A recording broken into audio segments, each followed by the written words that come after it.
हाँ, बहुत अच्छा प्रश्न है ये। आई का प्रश्न है कि डायबिटीज अगर है तो गुड़ चलता है? बिल्कुल चलता है, चलता नहीं दौड़ता है।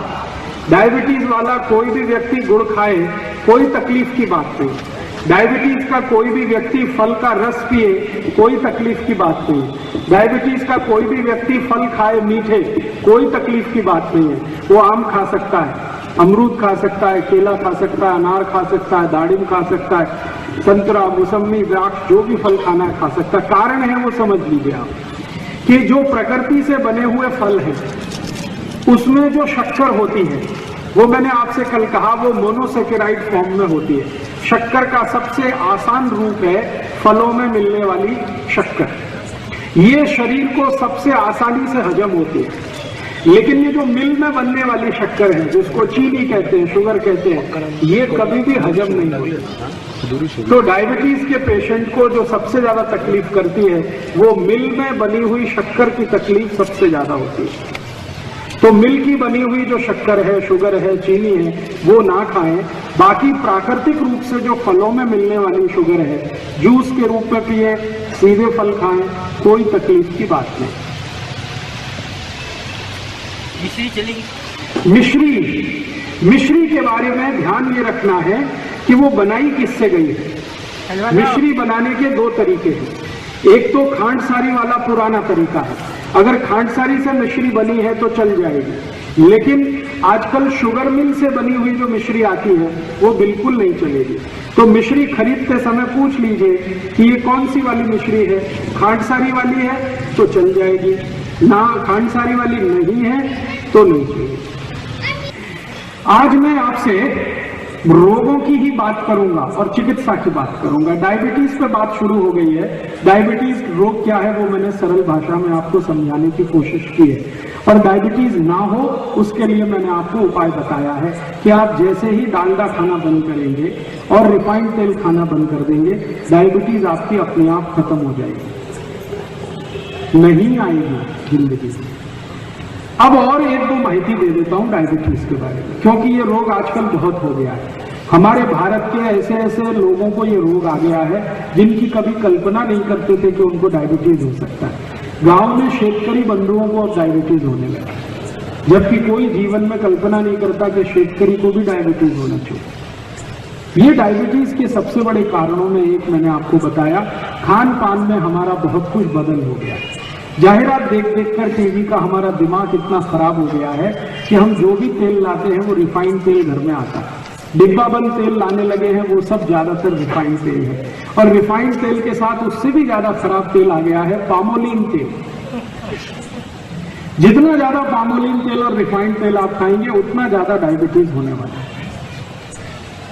तो इसलिए आप अपनी जिंदगी में अगर रिफाइंड तेल और ये डिब्बे बंद तेल और ये डालडा और ये सब बंद करेंगे तो डायबिटीज नहीं होने की आपकी जिंदगी में गारंटी है और आधार तैयार होता है।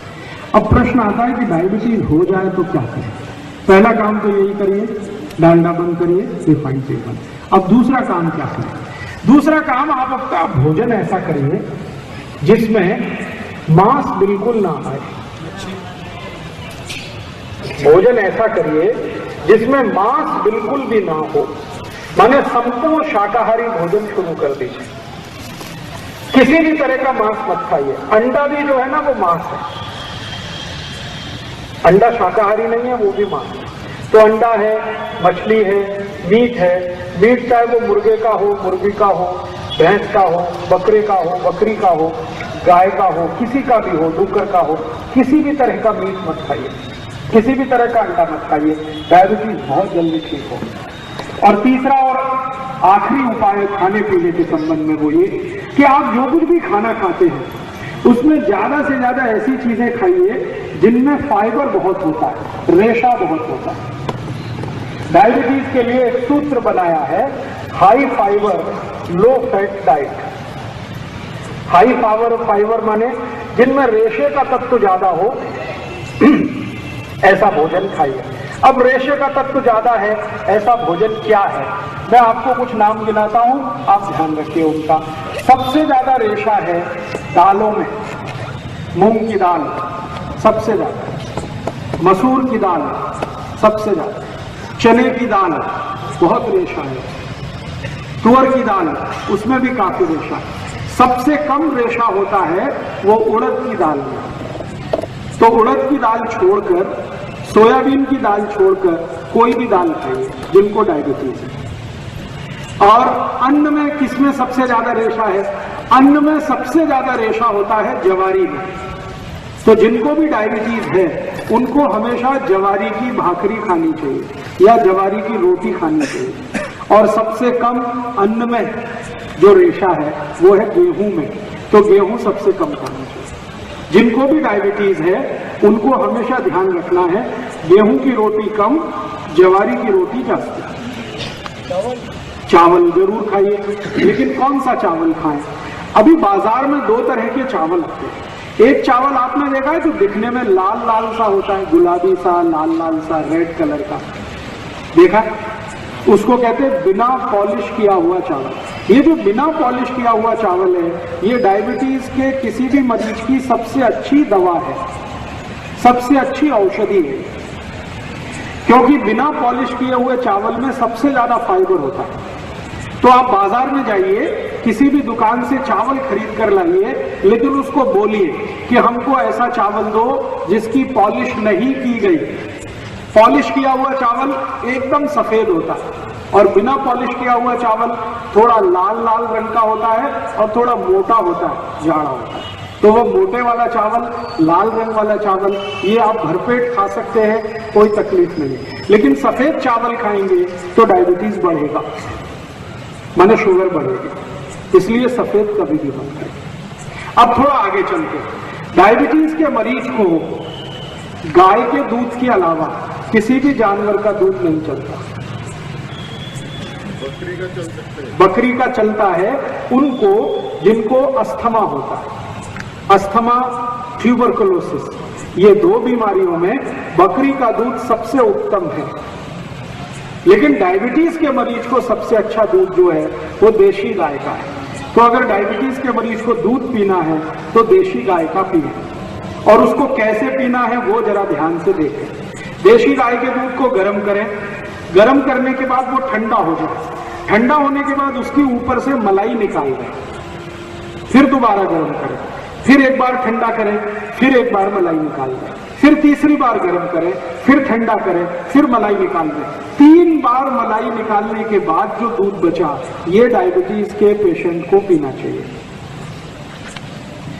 और वही दूध का दही बनाना चाहिए, और वही दही की ताक खानी चाहिए, और उसी दही को आगे भी चाहें तो दूसरे तरीके से इस्तेमाल करना चाहिए।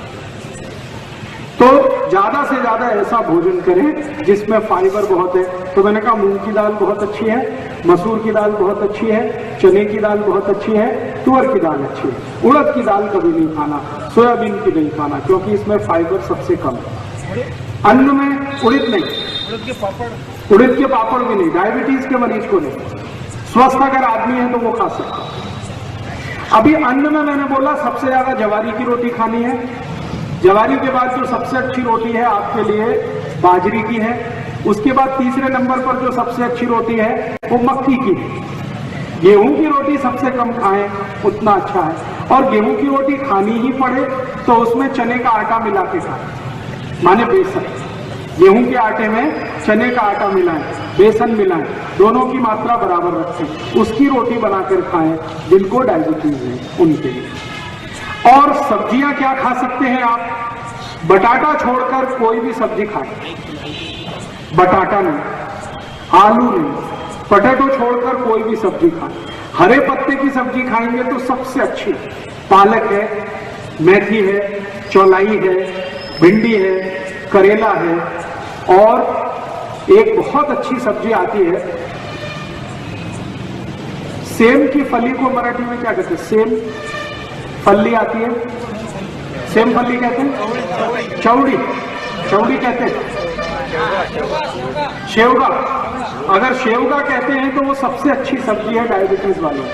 2 सब्जियां सबसे अच्छी है, एक तो ये शेवगा और दूसरा मैंने बोला करेला। तो डायबिटीज के मरीजों को बटाटा छोड़कर सब सब्जी चलती है, लेकिन सबसे अच्छी करेला, दूसरे नंबर पर सेवगा, फिर बाकी कोई भी हरे पत्ते की, मेथी की खाएं, पालक की खाएं, चौलाई खाएं, ये सब हरे पत्ते की सब्जी आप भरपेट खा सकते हैं। और डायबिटीज के मरीज को कोई भी फल अच्छा है, लेकिन ऐसे फल सबसे अच्छे हैं जो थोड़े खट्टे होते हैं, जैसे संतरा, जैसे मौसमी, जैसे द्राक्ष, जैसे टमाटर, ये थोड़े खट्टे होते हैं, ऐसे फल थोड़े बेहतर होते हैं। केला कम अच्छा है, लेकिन केले से ज्यादा अच्छा यही फल है जो रसीले भी हैं और थोड़े खट्टे। जामुन बहुत अच्छा खट्टा है, रसीला भी है। जो भी फल में थोड़ी खटास है, सिट्रिक एसिड जिस फल में भी है, वो सब डायबिटीज के लोगों के लिए अच्छे है। इमली बहुत अच्छी है। इमली का पानी अगर पी सके खाने के बाद तो अद्भुत परिणाम आपको आएगा डायबिटीज के लोगों को। तो ऐसा भोजन आप अपने डायबिटीज के लोगों के लिए तय कर दीजिए।